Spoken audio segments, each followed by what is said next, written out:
Imagine stealing over $1 billion from banks around the world, all from behind a keyboard. That's exactly what the Carbanak hacker group did. This wasn't a one-time job. Over several years, Carbanak pulled off a series of heists so precise and sophisticated that even cybersecurity experts were stunned. So how did they do it?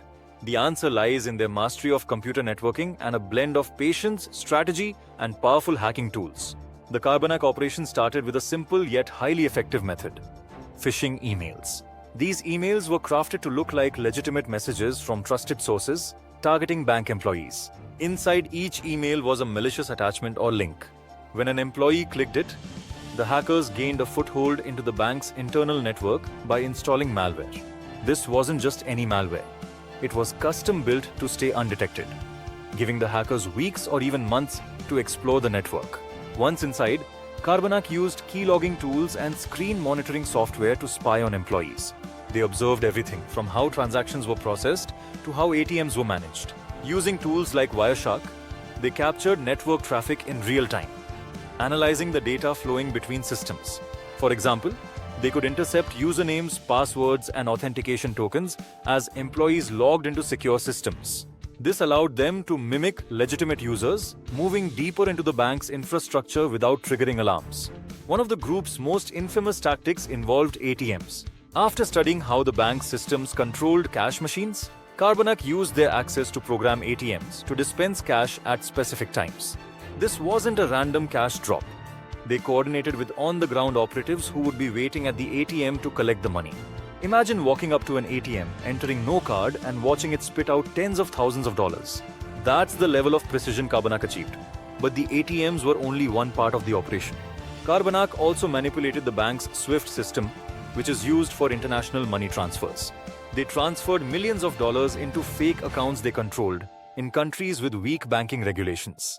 Once the money was in these accounts, it was quickly laundered and made untraceable. One of their more advanced techniques involved altering account balances.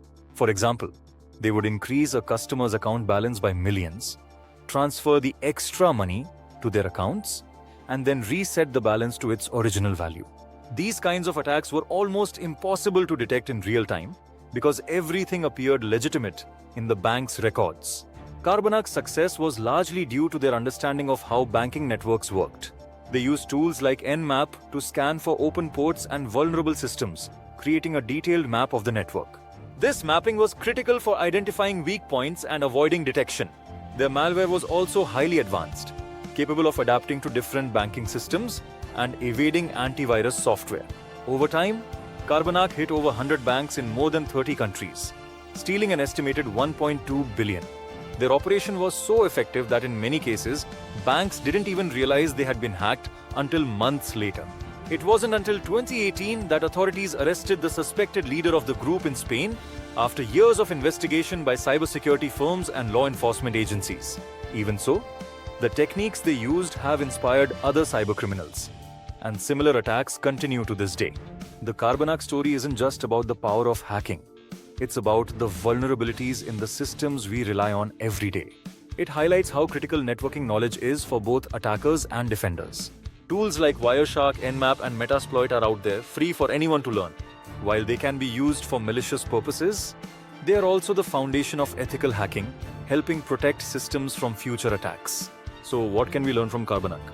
Networking is the backbone of every major hack. If you want to dive into this world, whether as a defender or just out of curiosity, these tools and techniques are your starting point. But remember, with great power comes great responsibility. If this deep dive into the Carbanak heist got you thinking, don't forget to like, share, and subscribe.